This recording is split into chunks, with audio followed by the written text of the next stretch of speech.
Basically, there are two main types of pollination, that is self-pollination and cross-pollination. Now, again, these two types are divided into three categories: autogamy, gaetogamy, and xenogamy. Autogamy,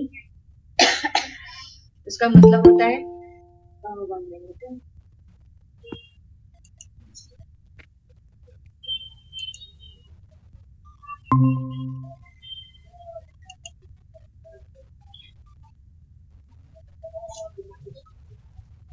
Autogamy में the flower is bisexual, and that is why pollination happens in the same flower. Both the words lie in the same flower.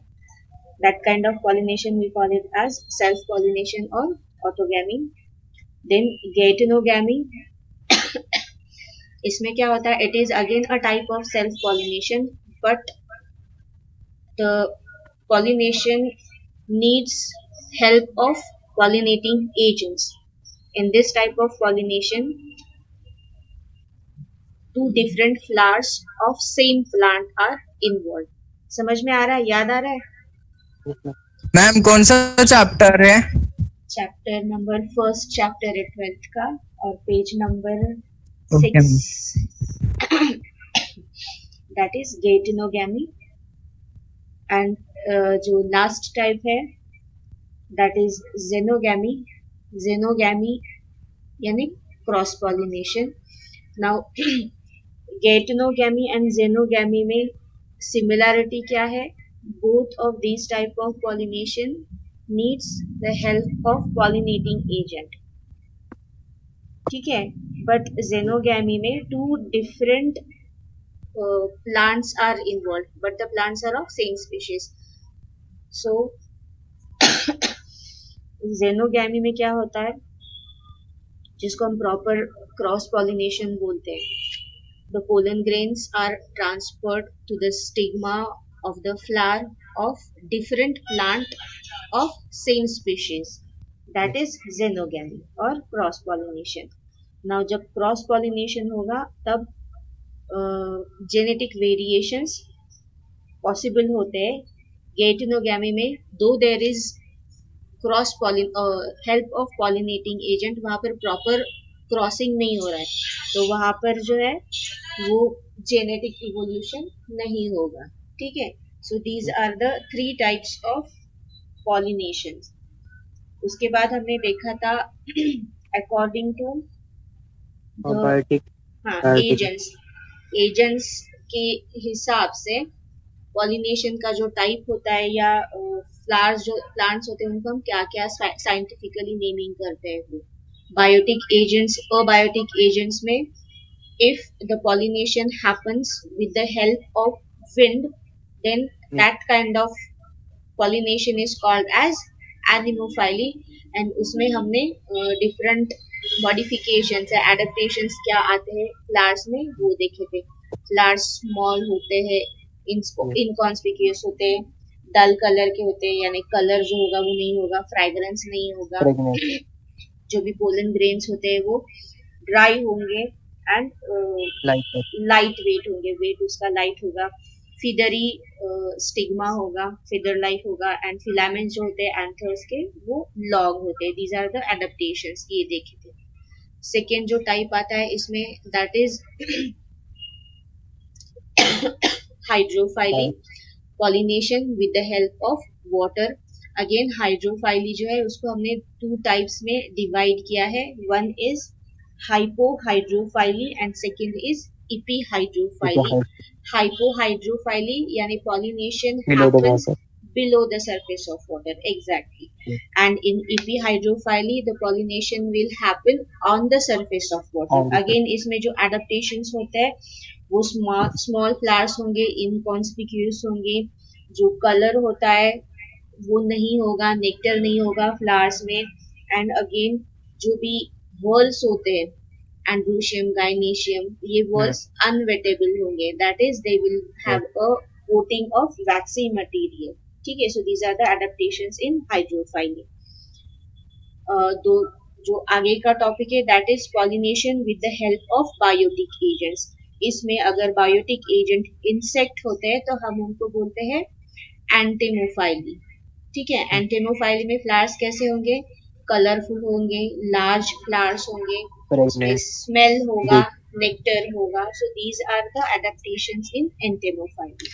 ठीक है उसके बाद जो दूसरा type आता है that is pollination with the help of birds, उसको हम बोलते हैं ऑर्निथोफाइली। ऑर्निथोफाइली में एडेप्टेशंस सेम एज एंटेमोफाइली होंगे। Yeah. इसमें हमको कुछ डिफरेंट मैकेनिज्म्स दिखाई देते हैं, लीवर मैकेनिज्म एंड टर्नपाइप मैकेनिज्म, वो हमने देखा था कल के लेक्चर में। अगेन एडेप्टेशन सेम होंगे, सिर्फ ऑर्निथोफाइली में क्या होता है, नेक्टर जो होता है वो डाइल्यूट होता है एंड दूसरा नेक्टर सीक्रेशन बहुत ज्यादा होता है as compare to other flowers. Pollen grains जो होंगे वो स्टिकी होंगे या स्पाइक होंगे, स्पाइनी होंगे। फ्लावर्स बड़े होते हैं, शोई होते हैं, कलरफुल होते हैं एंड ऑर्निथोफाइली में जो स्मेल होता है फ्लावर्स को, ओडर जो होती है वो नहीं होती है। ये डिफरेंस है एंटेमोफाइली एंड ऑर्निथोफाइली में। बाकी सारे एडेप्टेशंस सेम ही है। जो थर्ड हमने इसमें टाइप देखा था दैट इज कायरोप्टेफाइली। इसमें pollination with the help of bat. Right. अलग क्यों है ये इंसेक्ट्स या बर्ड से? क्योंकि bat is also a bird. अलग क्यों है? क्योंकि they can cover Long. A very long distance. तो फ्लावर्स में एडेप्टेशंस क्या होंगे? फ्लावर्स ज्यादा बड़े होते हैं, अबंडेंट पोलन ग्रेन्स प्रोड्यूस करते हैं, pollen grains are edible in nature. Yeah. These are the adaptations in this specific type. ठीक है, इतना हमने कल कवर किया था। Now we have to start with the sorry outbreeding devices. Now outbreeding devices यानी प्लांट्स में कुछ ऐसे एडेप्टेशंस नेचुरली होते हैं because of which the self pollination is avoided and that helps in the cross pollination. अभी cross pollination क्यों important है ये हमने देखा है, क्योंकि क्रॉस पॉलिनेशन की वजह से जेनेटिक इवोल्यूशन में हेल्प मिलती है, जेनेटिक मॉडिफिकेशंस आते, एक्स्ट्रा कैरेक्टर्स आ सकते हैं प्लांट्स में and that helps in evolution. So that is why outbreeding devices का meaning है plants naturally avoid self pollination and promote cross pollination for evolution so that the species जो होगी उनकी वो आगे कंटिन्यू होगी। क्योंकि हमको एक बेसिक रूल पता है ना, सर्वाइवल ऑफ द फिटेस्ट। तो जैसे एनवायरमेंट चेंज Yeah. होता है उस तरीके से अगर जो भी लिविंग ऑर्गेनिजम्स है, आइदर प्लांट्स है या एनिमल्स है, उनमें जो भी चेंजेस नेसेसरी है वो होते हैं, तो देर इज हाई चांस कि वो स्पीशीज जो है आगे जाके कंटिन्यू कर पाएगी सक्सेसफुली रिप्रोड्यूस भी कर पाएगी, क्योंकि कंटिन्यू करने के लिए रिप्रोडक्शन की प्रोसेस ज्यादा इंपॉर्टेंट होती है, right? So that is Yeah. Why outbreeding devices are important. Introduction में यही दिया है उन्होंने। Many plants have mechanisms that discourage और prevent self pollination to promote cross pollination and increase the genetic diversity. Plants have evolved a wide variety of sexual strategies. Genetic diversity is essential factor for evolution by natural selection. क्योंकि हमको पता है last year आपने Darwin's theory वगैरह सीखी होगी, तो उसमें क्या है, सर्वाइवल ऑफ द फिटेस्ट। तो Hmm. जो ऑर्गेनिजम्स फिट होंगे जेनेटिकली वही ऑर्गेनिजम्स आगे सरवाइव कर पाते हैं। सो दैट इज वाई यहाँ पर जो वेरिएशन है वो ज्यादा इंपॉर्टेंट होते हैं। Continued self pollination results in inbreeding depressions. Now continued self pollination यानी अगर सेल्फ पॉलिनेशन एवरी जनरेशन में होता है तो क्या होगा, जेनेटिक वेरिएशंस बिल्कुल भी नहीं होगी। जो भी जेनेटिक पैटर्न है पेरेंट्स में वही फॉलो होता है आगे के जनरेशंस में। इस वजह से अगर in case if any plant has any kind of genetic, जैसे ह्यूमंस में जेनेटिक डिसऑर्डर्स होते हैं उसी तरीके से कुछ कैरेक्टर्स होते हैं which make the plant susceptible to certain kind of viruses, bacterias और certain kind of diseases, plant diseases. तो ये जो भी जेनेटिक पैटर्न होगा वो आगे के जनरेशंस में भी ट्रांसफर हो सकता है। This is called as inbreeding depression.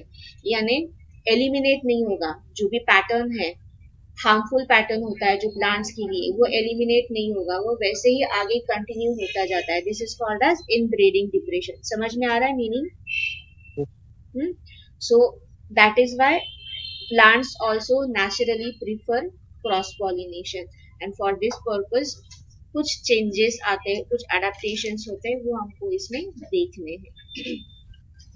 Thus the plants develop many devices to encourage the cross pollination.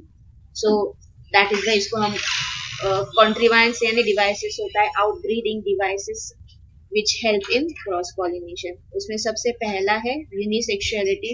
Now in नाम पर ही आता है, जो भी फ्लावर्स होते हैं वो यूनिसेक्सुअल फ्लावर्स होते हैं, यानी प्लांट जो होगा वो आइदर मेल प्लांट होगा या फीमेल प्लांट होगा. इसका मतलब मेल प्लांट का मतलब क्या है, whatever flowers are there on that plant they will only possess the androecium, only male sex organ या sex whorl जो होता है वही फ्लावर में प्रेजेंट होगा, जो अदर होगा वो एब्सेंट होगा. समझ में आ रहा है मैं क्या बोल रही हूँ?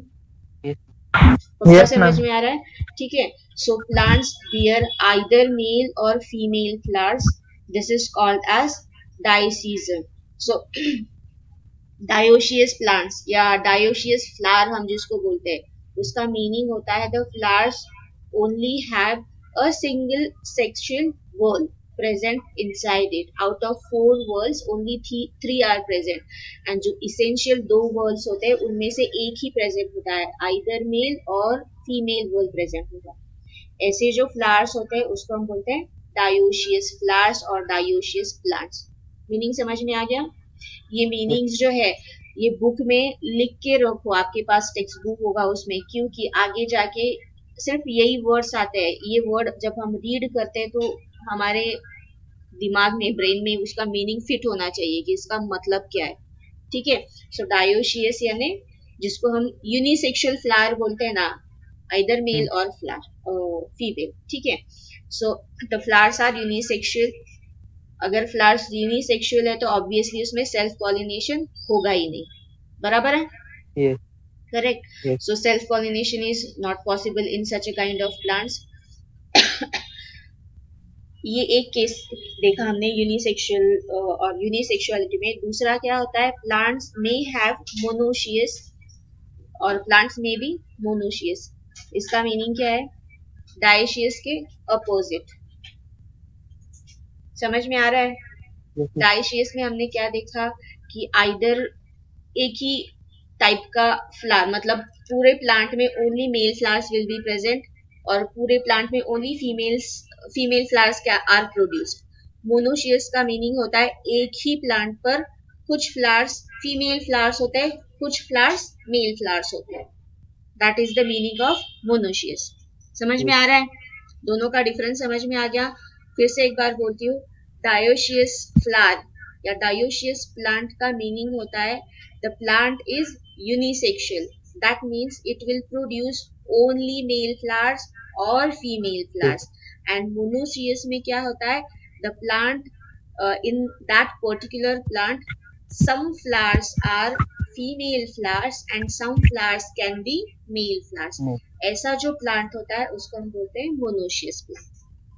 समझ में आ गया? Yes, ठीक है. So this is the yes, ma'am. First, ये एक फर्स्ट एडेप्टेशन है प्लांट्स में, नेचुरल एडेप्टेशन.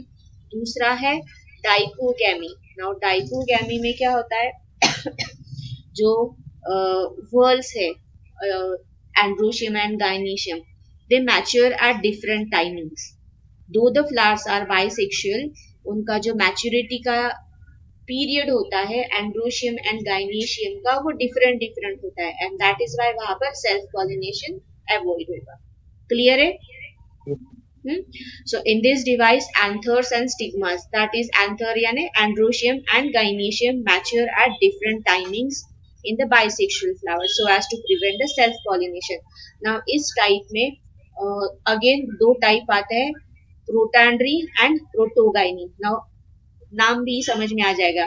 प्रोटैंड्री, एंड्री यानी एंड्रोशियम, यानी इसमें एंड्रोशियम पहले मैच्योर होता है, एंड प्रोटोगाइनी, गाइनी यानी गाइनेशियम, right. इसमें गाइनेशियम पहले मैच्योर होगा. इसलिए ये दो टाइप है डाइकोगैमी के. ठीक है. Protandry, in this type the androecium matures earlier than the gynoecium, examples दिए आपको यहाँ पर. And protogyny, in this case the gynoecium matures earlier than the androecium. दो डिवाइसेस समझ में आ गए, unisexuality and dichogamy. The third device is prepotency. Now prepotency में क्या होता है, pollen grains of other flowers germinate rapidly over the stigma than the pollen grains from the same flower. यानी if the flower is bisexual, ठीक है, यानी flower में दोनों भी वर्ल्स प्रेजेंट है, बट स्टिग्मा पर जो डिफरेंट फ्लावर है उसके पोलन ग्रेन्स होते हैं वही जल्दी जर्मिनेट होते हैं. सेम फ्लावर के पोलन ग्रेन्स जर्मिनेट नहीं होते और लेट होते. अगर नहीं होंगे तो सेल्फ पॉलिनेशन ऑब्वियसली यहाँ पर डिलीट हो जाएगा. समझ में आ रहा है? हाँ मैम. पक्का दोनों को समझ में आ गया? Yes ma'am. प्रीपोटेंसी में फ्लावर्स क्या करते हैं, जो डिफरेंट फ्लावर होता है उसके जो पोलन ग्रेन्स होते हैं उन्हीं को जल्दी जर्मिनेट करते हैं. सेम फ्लावर के पोलन ग्रेन्स वहां पर स्टिग्मा पर जर्मिनेट नहीं होते. अभी हम बोलेंगे कि उनको फिर ये कैसे पता चलता है कि ये दूसरा फ्लावर का पोलन ग्रेन है, या जैसे हमारे बॉडी में डिफरेंट डिटेक्टर्स होते हैं, हार्मोनल डिटेक्टर्स होते हैं, उसी तरीके से कुछ प्रोटीन्स होते हैं. With the help of those proteins the stigma जो होता है वो डिटेक्ट कर पाता है कि whether these pollen grains are from the same flower और फ्रॉम द डिफरेंट फ्लावर. ठीक है, so that this is prepotency. Clear है? क्लियर है प्रीपोटेंसी क्या है? Yes ma'am. The next device is heterostyle और heteromorphy. Now hetero यानी different, ठीक है, morphy यानी morphological या morphology होती है वो अलग होती है. This is the clear cut meaning of this word. Heteromorphy, that is the flowers, जो भी flowers produce होंगे वो अलग अलग form में produce होंगे एक ही single plant पे.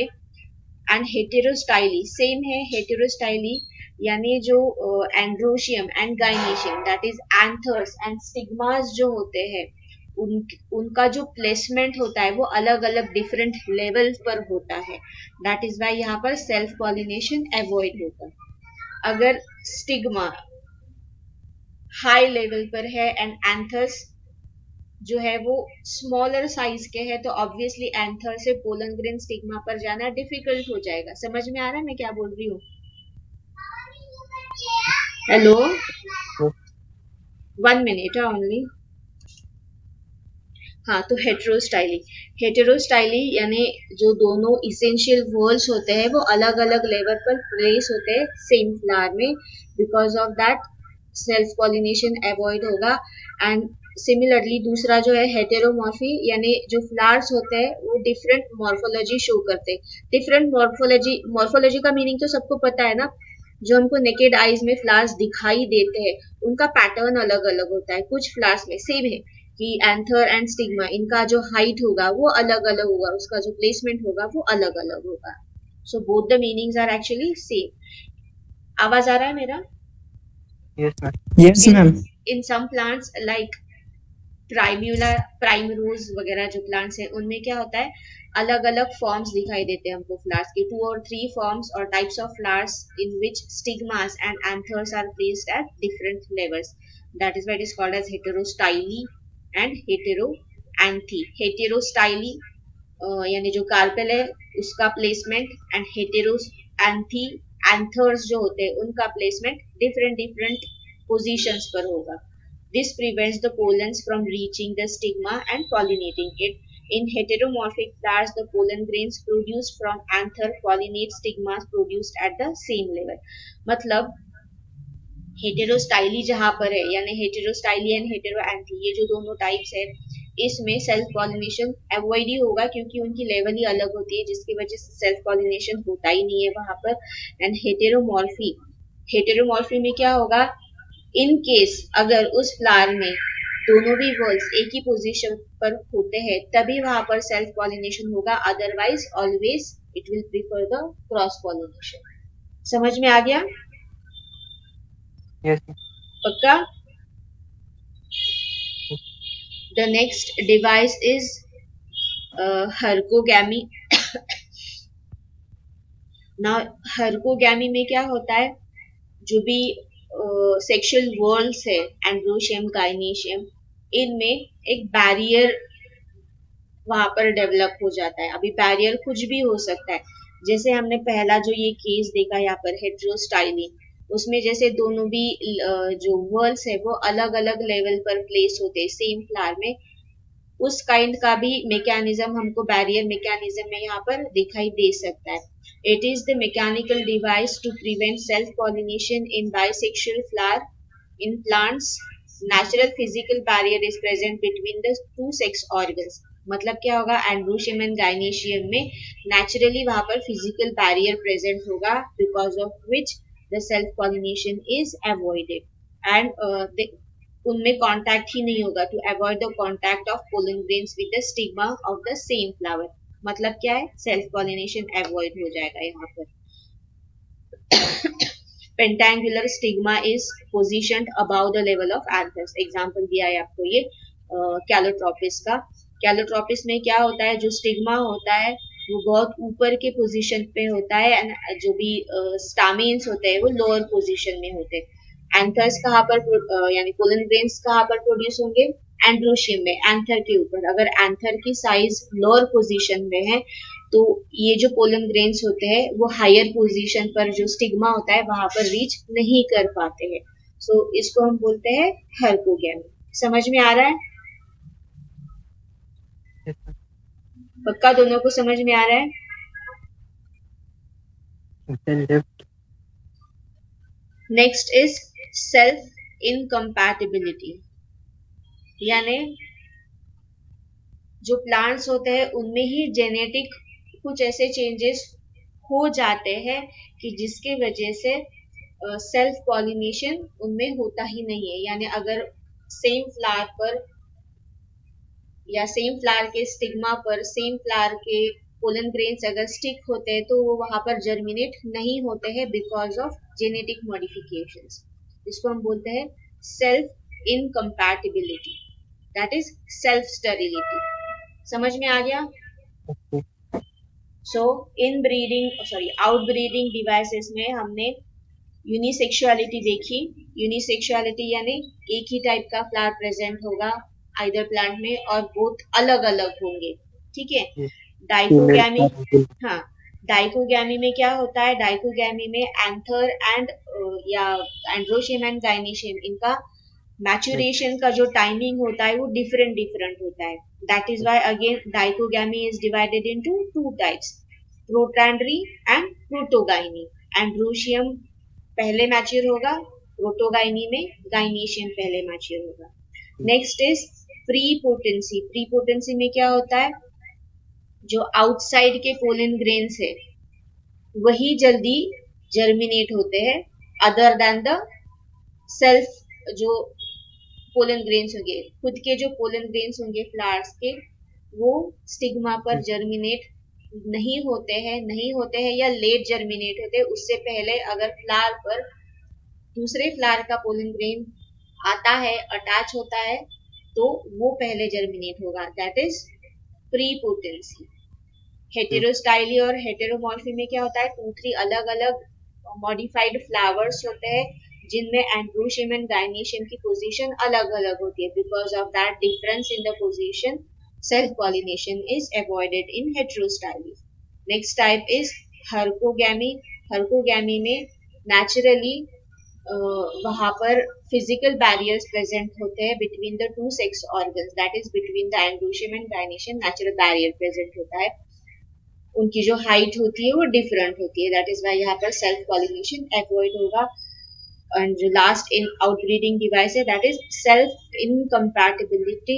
इसका मतलब है जेनेटिकली उसमें मॉडिफिकेशंस होते हैं कि सेम फ्लावर का पोलन ग्रेन अगर स्टिग्मा पर आता है तो वो वहां पर पॉलिनेट होता ही नहीं है, दैट इज सेल्फ स्टेरिलिटी। ये टोबैको में हमको दिखाई देता है। सो आउटब्रीडिंग डिवाइसेस समझ में आ गए? इसका लॉन्ग क्वेश्चन आता है, मैम एक्सप्लेन। वो हेटेरोस्टाइली को बच्चे तो नहीं था। हेटेरोस्टाइली फिर से बताना है? नहीं। ओके, सी, हेटेरो यानी डिफरेंट, स्टाइली यानी जो लेंथ होती है एंड्रोशियम एंड गाइनेशियम की, यानी कार्पेल एंड जो स्टामेन है उनकी जो लेंथ होती है वो अलग अलग होती है हर एक फ्लावर में। ठीक है, डिफरेंट टाइप के फ्लावर्स सेम प्लांट पर प्रोड्यूस होते हैं, जिनमें एंड्रोशियम एंड गाइनेशियम इनका जो हाइट होता है वो अलग अलग होता है।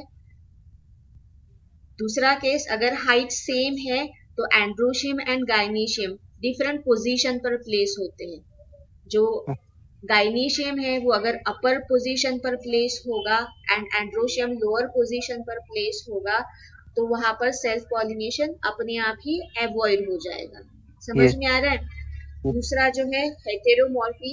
हेटेरोमॉर्फी यानी मॉर्फोलॉजिकली फ्लावर्स अलग अलग होते हैं।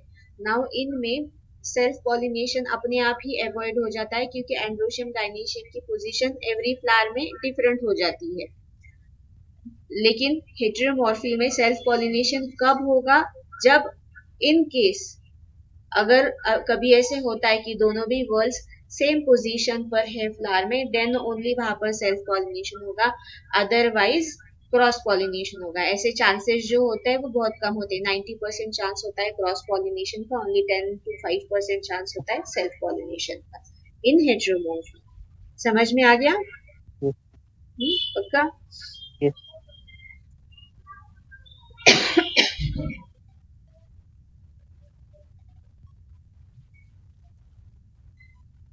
नाउ जो नेक्स्ट अभी अभी तक हमने कैसे कैसे स्टडी किया इस लेसन में, एक तो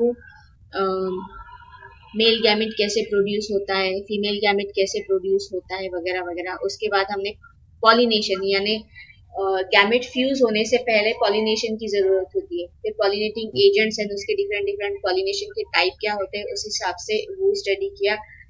उसके बाद सेल्फ पॉलिनेशन अवॉइड करने के लिए नेचुरल एडेप्टेशंस क्या होती है ये देखा हमने। एंड अभी का जो नेक्स्ट टॉपिक है that is pollen pistil interaction. Pollen pistil interaction का मीनिंग होता है, 1 मिनट,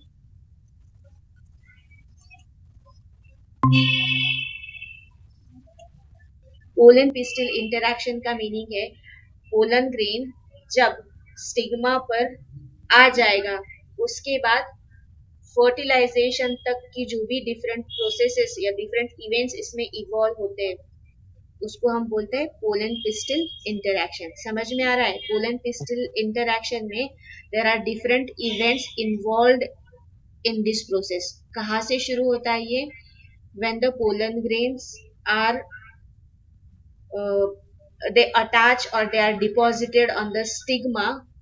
ठीक है, तब से yes, शुरू होके pollen tube formation, right, pollen tube ovule तक जाएगी, उसके बाद वो एम्ब्रियो सैक के अंदर एंटर करेगी एंड उसके बाद फर्टिलाइजेशन होगा।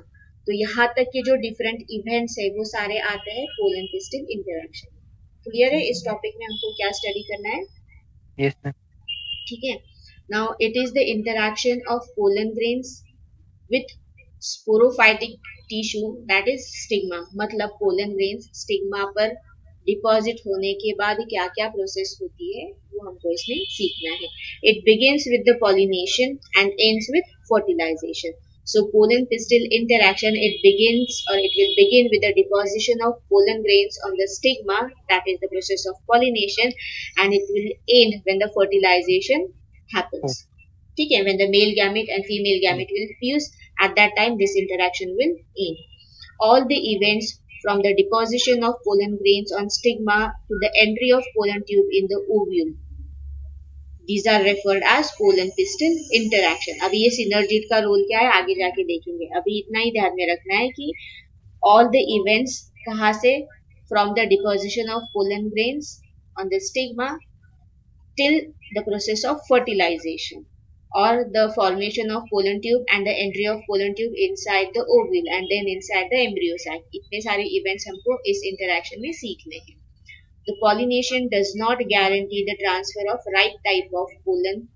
Often wrong type of pollen also land on stigma। जैसे हमने पहले भी देखा है कि फ्लावर का या गाइनीशियम का जो भी स्टिग्मा होता है उस पर different kind of a lot of different kind of pollen grains can be deposited on the stigma.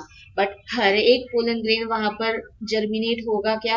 नहीं होगा, क्योंकि कुछ प्रोटीन्स होते हैं, कुछ केमिकल्स होते हैं, वो हेल्प करते हैं स्टिग्मा को डिटेक्ट करने में कि which pollen grain is compatible for germination. समझ में आ रहा है मैं क्या बोल रही हूँ? Yes. हाँ मैम। तो दैट इज वाई यहाँ पर लिखा है कि हर एक पोलन ग्रेन जो स्टिग्मा पर डिपॉजिट होता है वो जर्मिनेट नहीं होता है. Okay. The pistil has the ability, pistil का मीनिंग यानी carpel, stigma, stigma it has the ability to recognise and accept the right और compatible pollen of the same species. So same species का compatible pollen ही वो accept करता है germination के लिए. Thus, the wrong type of pollen is discarded by the pistil. Compatibility and incompatibility of the pollen pistil is determined by a special proteins. So, कुछ special proteins होते हैं जो determine करते हैं कि which pollen grain is compatible for germination and which is not compatible for germination on the stigma. This process involves pollen recognition followed by the promotion and inhibition of pollen. So, यहाँ पर main ध्यान में इतना ही रखना है कि compatibility of pollen grain और incompatibility of the pollen grain will be decided by certain chemicals which are in the form of proteins present on the stigma. If the pollen grain is compatible, then and then only it germinates on the stigma. समझ में आ रहा है? हाँ ma'am. Germination stigma पर होता है, fertilisation embryo sac में होता है. Germination and fertilisation, these two are different terms. Germination के बाद क्या होगा? वहां पर पोलन ट्यूब फॉर्म होगी. पोलन ट्यूब के अंदर दो मेल गैमेट्स होंगे. वो दो male gametes through the pollen tube ovule में आते हैं. ओव्यूल में जो एम्ब्रियो सैक होती है उसको रप्चर करेंगे एंड देन एम्ब्रियो सैक में फर्टिलाइजेशन की प्रोसेस होती है. समझ में आ रहा है? सी हमने लेसन के स्टार्ट में जो मेल गैमेट फॉर्मेशन है उसका एक ये सीखा है ना?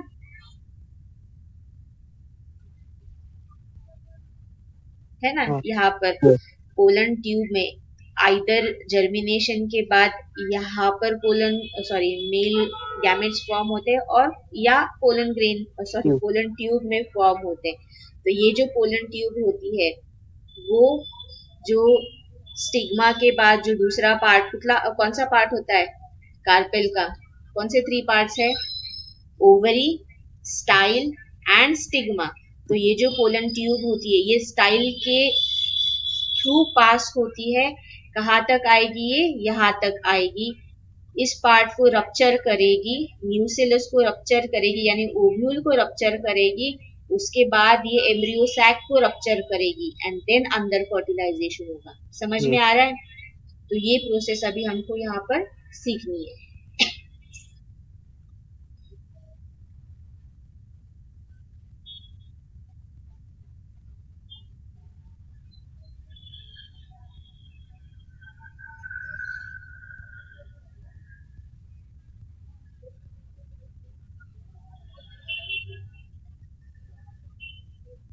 The stigmatic surface of flower refuse the other wrong type of incompatible. ये सेम जो यहाँ पर डिस्कस किया है वही थोड़ा सा डिटेल में यहाँ पर डिस्कस किया है. जो स्टिग्मा होता है या स्टिग्मा का सरफेस होता है वो डिस्कार्ड कर देता है रॉन्ग पोलन ग्रेन्स जो होते हैं उनको. Physiological mechanism operates to ensure that only intraspecific pollen germinate successfully. Intraspecific यानी सेम स्पीशीज का जो पोलन ग्रेन होता है वही जर्मिनेट होता है. ये नेचुरली मतलब जो प्रोटीन्स प्रेजेंट होते हैं स्टिग्मा के ऊपर उनसे ये डिटेक्ट होता है whether the pollen grain is compatible. अभी कंपैटिबल का मतलब क्या है? कंपैटिबल का मतलब ही है इट शुड बी इंट्रास्पेसिफिक. दूसरे स्पीशीज का यानी हिबिस्कस का पोलन ग्रेन रोज के फ्लावर पर जर्मिनेट नहीं होगा. समझ में आ रहा है मैं क्या बोल रही हूँ? उनका जो स्पीशीज होता है वो सेम होना चाहिए. Yes. ठीक है.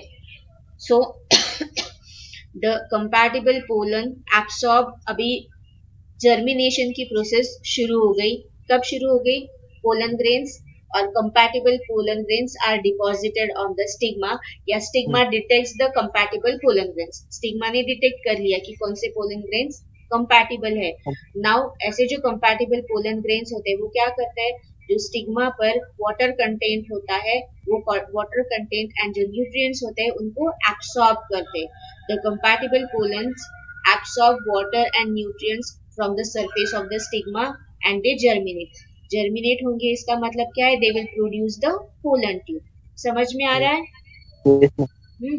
Now this pollen tube जो होती है वो grow होती है through style. Its growth through the style is determined by the specific chemicals. Again ये जो pollen tube होती है वो pollen tube through style grow करती रहती है. ये जो ग्रोथ होती है that is determined by the chemicals.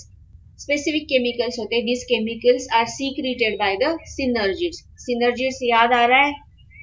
Synergids हमने क्या देखा था? एग एपरेटिस जो देखा था ना, वहां पर जो प्रॉपर फीमेल एग होता है उसके बाजू में दो सेल्स होते हैं जिनको हम बोलते हैं synergids. These are the two synergids. यहाँ पर सेंटर वाला फीमेल एग है एंड जो दो साइड में होते हैं these are the two synergids.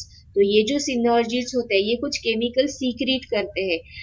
Because of these chemicals the pollen tube जो होती है उसको डायरेक्शन मिलता है कि ओव्यूल कहाँ पर है. समझ में आ रहा है? So in this way, with the help of specific chemicals which are secreted by the synergids, the pollen tube will grow towards the ovule. मतलब ओवरी में जाएगी उसके बाद ओव्यूल में एंटर करेगी.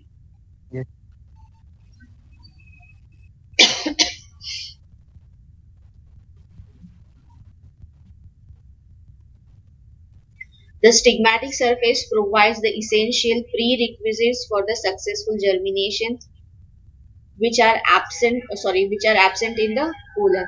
यानी जो पोलन ट्यूब फॉर्मेशन के लिए जो भी प्री रिक्विजिट्स होते हैं यानी न्यूट्रिएंट्स, वाटर, स्वेल होना जरूरी होता है, वो तो ये सारे जो होते हैं वो प्रेजेंट होते हैं स्टिग्मा पर.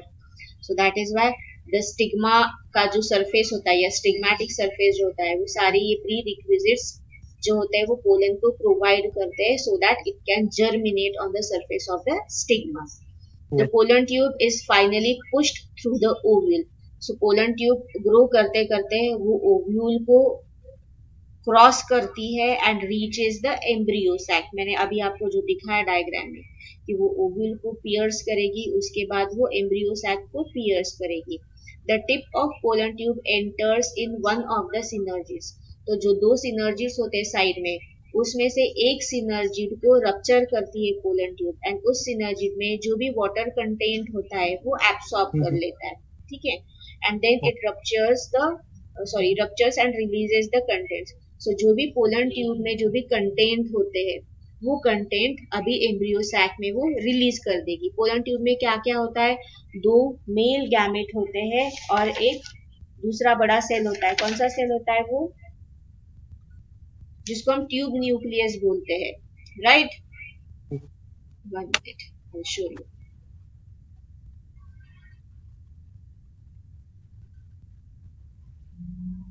yes.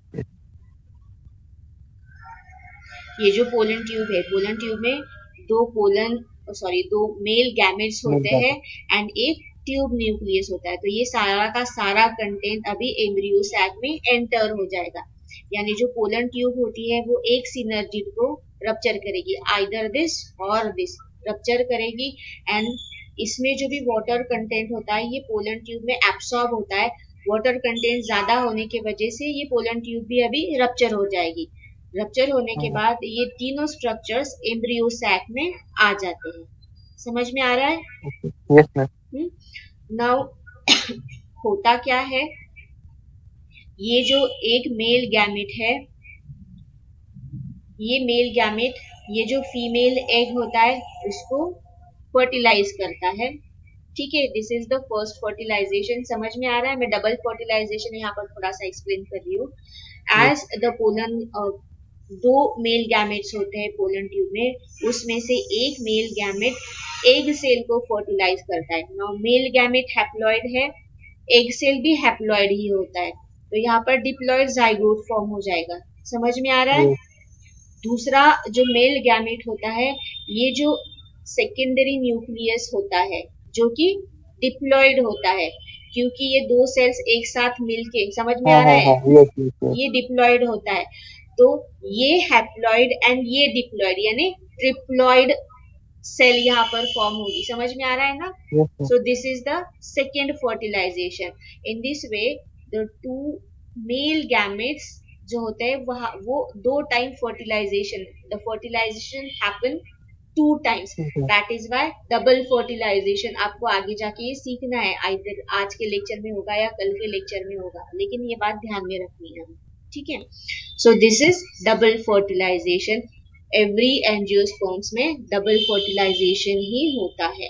ये जो ट्रिप्लॉइड सेल फॉर्म होती है ये एंडोस्पर्म फॉर्म करती है। एंडोस्पर्म यानी ये जो जाइगोट है, जाइगोट आगे जाके एम्ब्रियो फॉर्म करेगा। इस एम्ब्रियो को सीड के फॉर्म में, जब एम्ब्रियो सीड के अंदर होता है, एट दैट टाइम ये जो एंडोस्पर्म होता है वो न्यूट्रिशन प्रोवाइड करता है। सो इन दिस वे ये दोनों एक दूसरे को एक्चुअली एंडोस्पर्म हेल्प करता है एम्ब्रियो को ग्रो करने में, जब आगे जाके सीड से न्यू प्लांट हमको ग्रो करना होता है उस वक्त, यानी ये पहले ही प्रोविजन की जाती है आगे जाके जो जर्मिनेशन होगा उसके लिए। डबल फर्टिलाइजेशन थोड़ा बहुत समझ में आ गया होगा, जब टाइम आएगा तो मैं डिटेल में फिर से एक बार आपको ये एक्सप्लेन करूंगी। डायग्राम सामने था तो सोचा आपको एक्सप्लेन कर दूंगा, ठीक है? तो जब फर्टिलाइजेशन होता है तब पोलन पिस्टिल का जो इंटरेक्शन है वो वहां पर खत्म हो जाएगा, राइट?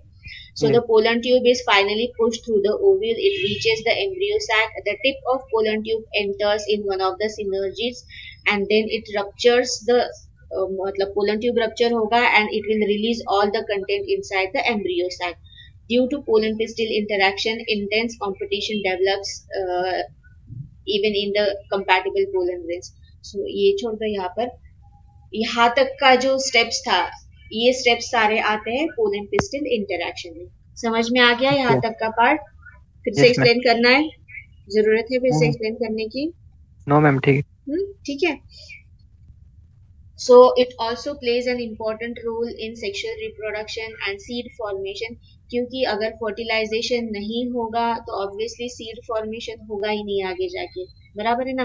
क्योंकि है, yes, सीड फॉर्मेशन फर्टिलाइजेशन के बाद की प्रोसेस होती है, यानी रिप्रोडक्शन के बाद की प्रोसेस होती है। पोलन ग्रेन्स और pollen grain can also be induced. अभी ये जो हमने देखा ये नेचुरली होता है, जो भी पोलन पिस्टिल इंटरेक्शन ये नेचुरली होता है। जैसे ह्यूमंस में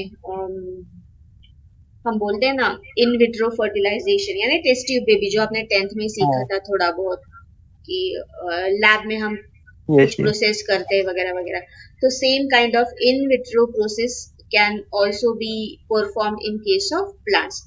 सो प्लांट्स में भी हम इन विट्रो फर्टिलाइजेशन कर सकते हैं, इसका ये यहाँ पर डिस्क्रिप्शन दिया है। Pollen grain can also be induced to germinate in a synthetic medium. Sucrose induces pollen germination, यानी पोलन जर्मिनेशन इंड्यूस करने के लिए कुछ सुक्रोज यानी शुगर्स होते हैं, डिफरेंट शुगर की वजह से एनर्जी मिलती है, राइट ना? फूड मटेरियल होता है actually. This kind of sucrose is present on the surface of the stigma because of which germination happens. तो वही हम आर्टिफिशियल एनवायरनमेंट में प्रोवाइड करते हैं जर्मिनेशन के लिए, एंड पोलन ट्यूब फॉर्म होगा, पोलन ट्यूब ग्रो होगा। ये सारी प्रोसेस कहाँ पर होगी? इन विट्रो, यानी inside the glass tube, inside the lab में जो भी ग्लास वेसल्स होते हैं। इन विट्रो का मीनिंग ग्लास होता है, इन विट्रो यानी इनसाइड द ग्लास वेसल और इनसाइड द टेस्ट ट्यूब, ठीक है? This is the literal meaning of in vitro. Now addition of boric acid facilitates and accelerates the pollen germination. Now pollen germination के लिए जैसे हम sucrose add करते हैं उसी तरीके से बोरिक एसिड भी ऐड करते हैं, बिकॉज ऑफ दैट जो जर्मिनेशन की प्रोसेस है वो और ज्यादा फास्ट हो जाती है। सो यहाँ पर इतना ही ध्यान में रखना है कि आर्टिफिशियली भी हम ये प्रोसेस कर सकते हैं जैसे नेचुरली होती है, लेकिन नेचुरल पोलन पिस्टिल इंटरेक्शन में कौन से स्टेप्स आते हैं ये हमको सीखने थे, तो that is why we studied all those different different steps. यहाँ तक क्लियर है? Yes, ma'am. Yes, ma'am.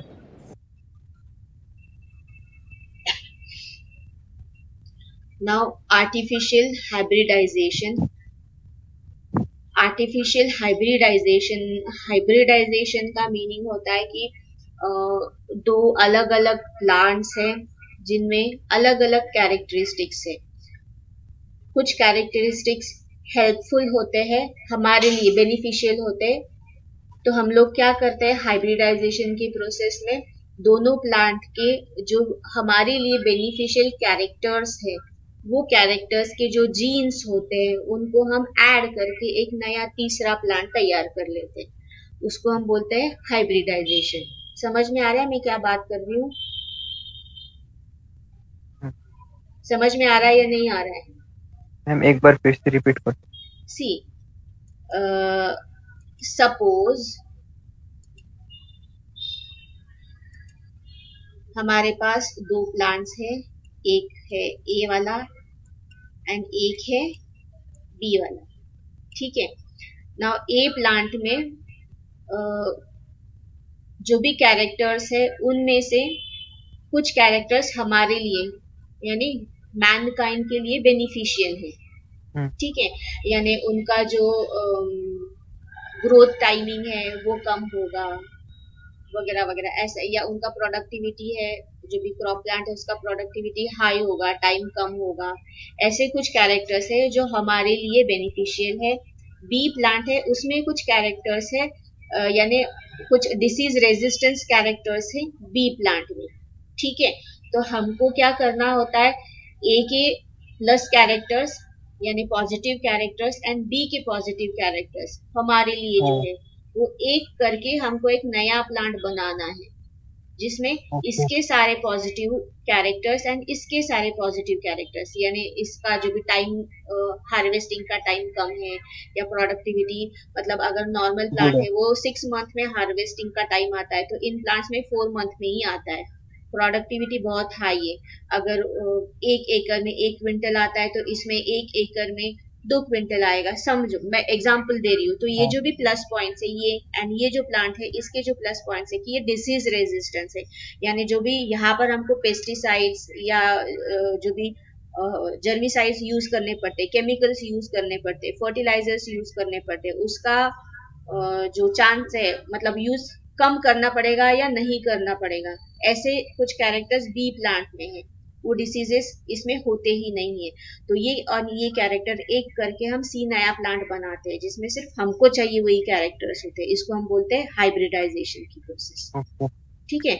ये आर्टिफिशियली की जाती है, लैब में की जाती है, that is why this is artificial hybridization. समझ में आ रहा है? So it is one of the major approaches used in the crop in improvement. Only the desired pollen grains are hand pollinated and used for fertilization. So जो भी desired, अभी यहाँ पर pollen grains बोला है मैंने, डायरेक्टली आगे जाके आपको जो जेनेटिक इंजीनियरिंग में इसी साल में सीखना है उसका थोड़ा सा ज्यादा ही बोल दिया।